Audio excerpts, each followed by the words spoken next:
I like Ike.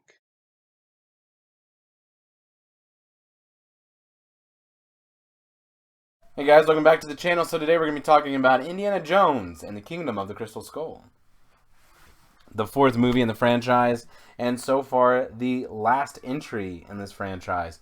2022 is when we can expect Indiana Jones 5. I'm excited. I can't wait for it. And so, to stay on topic, Kingdom of the Crystal Skull came out May 22nd, 2008, and I love it. I was a big fan of it when it came out. I saw it multiple times in theaters. The only part that made me really cringe and kind of like look away is literally when Shia LaBeouf is swinging through the trees. I cannot stand that scene. I kind of fast forward through it, or I that's when I take my bathroom break because it's just I don't like that scene. I don't like that scene at all. And also the very end as well. I don't like the very end either, where Oxley's telling Indiana Jones like, where are they going? Space? And then Oxley says, to the space between spaces. No, no, that's dumb. Not a fan of it. Indiana Jones and the Martian Man, not for me, really. But I was happy to see this movie. I was excited to watch it. And like I said, I've seen it multiple times. I was so hyped for this movie, guys. Like, you see this dude right up here? That's Indiana Jones and the Raiders of the Lost Ark, but that's the 2008 edition. This one right here is from the 80s. I could bought at an antique store when I was first introduced to Indiana Jones as a kid. This one right here, I was so hyped for Indiana Jones and the Kingdom of the Crystal Skull. I bought multiple toys. I literally went to Burger King just so I could get the cups that they had at the time, the promotional cups they had. What else did I do? I took some cringy photos of myself with the cutouts. There's a Dr. Pepper cutout. I think it was in Dublin. There was a Dr. Pepper cutout of Indiana Jones, and he's whipping his cup, and there's like a Dr. Pepper bottle, right? And he's whipping Dr. Pepper bottle to you, and I'm standing there like this. It's just oof. You know what I'm saying? It's a big old pile of oof. But I just really I was so excited for this movie, and once it came out, like I said, I think I saw it like six times all in all in theaters, and in 2008 that was a lot. That was a lot to see a movie, especially when you're 17, 18 years old working full time. I had such a fun time with this movie. Bought it on the two disc special edition DVD when it came out. The poster, the teaser poster, reminded me so much of my all-time favorite Indiana Jones poster, which is the teaser poster for Temple of Doom, and it reminded me of that so much that I bought the poster, and I bought a shirt from Hot Topic that had that teaser poster on it. Guys, I was like way up here, hype level for this movie. And I'm not a hater of this movie. I can say that there are points in this movie that I look away from, but I don't hate the movie. I have a good time with it. Karen Allen coming back as Marion Ravenwood. Not only is it wonderful to see her back as Marion Ravenwood, but there's also more history between her and Indiana Jones. So it's kind of a fun callback to Raiders of the Lost Ark in that sense. It's more that Lucas storytelling of, you know, the each movie's a rhyme. Movie rhyming is what he likes to do, and there's more of that, which just adds weight and gravity to the movie.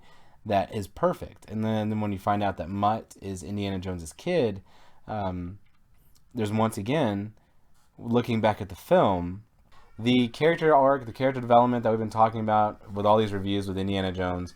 He's already a full-fledged hero at this point. He's already the hero, right? Because he completed that arc in um, Last Crusade. He completed his hero's journey essentially.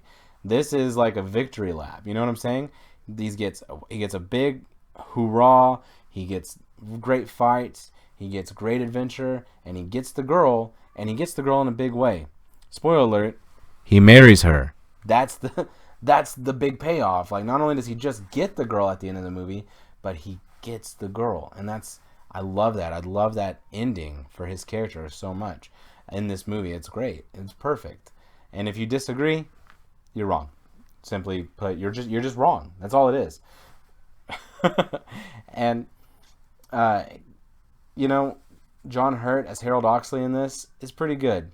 It's a character that would have been great had we had him fleshed out more. You know, as opposed to the ending when he says to Indiana Jones, interdimensional beings, not of this universe, or whatever he says. And then also again at the end when Indiana Jones is like, where did they go? Space? And he goes, to the space between spaces. I don't like it. I don't like those lines, but it is nice to see Oxley, as this character, and to realize a little too late that, man, I wish I had more of this normal Harold Oxley as opposed to the meme that we have throughout the whole rest of the movie. This movie is a lot of fun. I don't have any real problems with this movie. That you get a better understanding of why Marion Ravenwood is the perfect woman for Indiana Jones.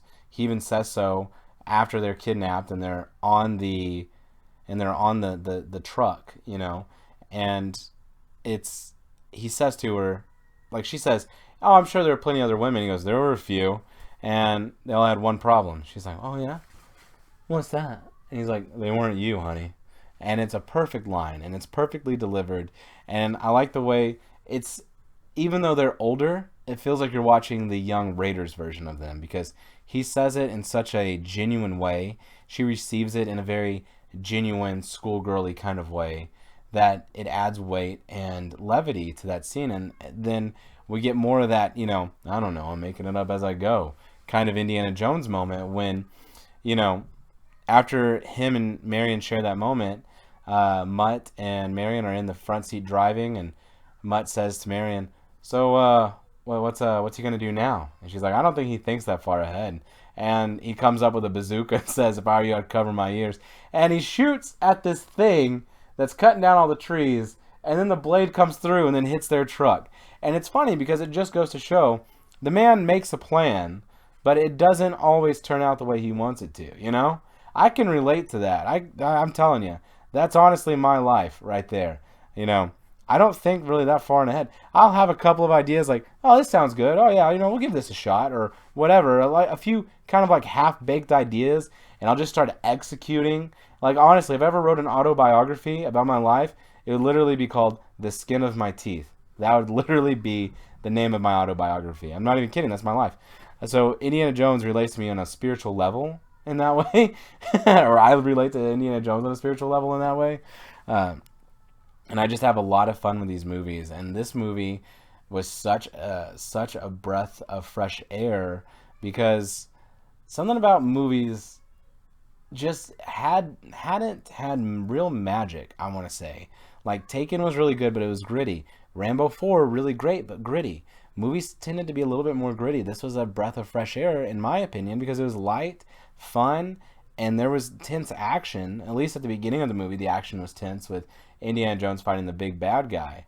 And then their second fight, their final fight, when they're fighting in the big damn ants pile, it gets kind of tense, but then it kind of ends a little too soon, so you're not able to really enjoy it fully. And it's not really a bad thing, but it also just kind of, okay, sure.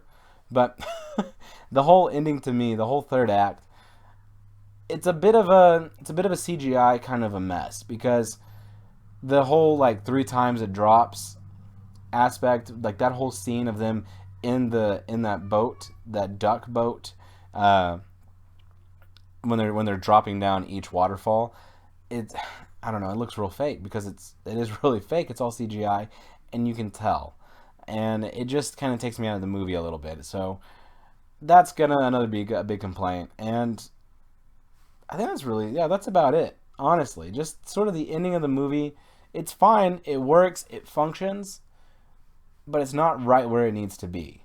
This was Lucas's brainchild to begin with, because Lucas, back in 1993, had pitched the idea to Harrison Ford that they needed to do an Indiana Jones movie set in the 50s called Indiana Jones and the Men from Mars. Harrison Ford's response was probably something like this: yeah, Lucas, that's great, but no, I'm not doing it. I imagine, because Harrison Ford is such he's so like straightforward, and he'll, his demeanor in every interview, like he's straightforward and he's honest. He's very, blunt, and I love that. Like that's Harrison Ford, man. And he's just a forward kind of guy.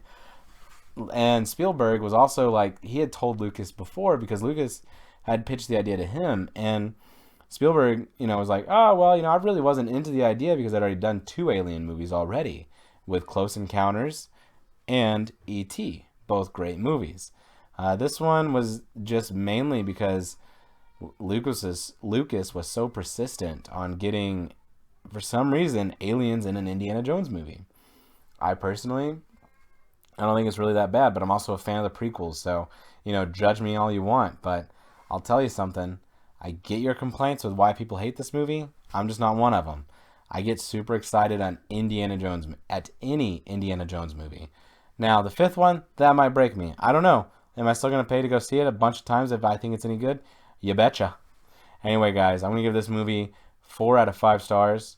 Comment below. Let me know what you guys want me to review next. And if you like this, subscribe. And I'll catch you guys in the next one.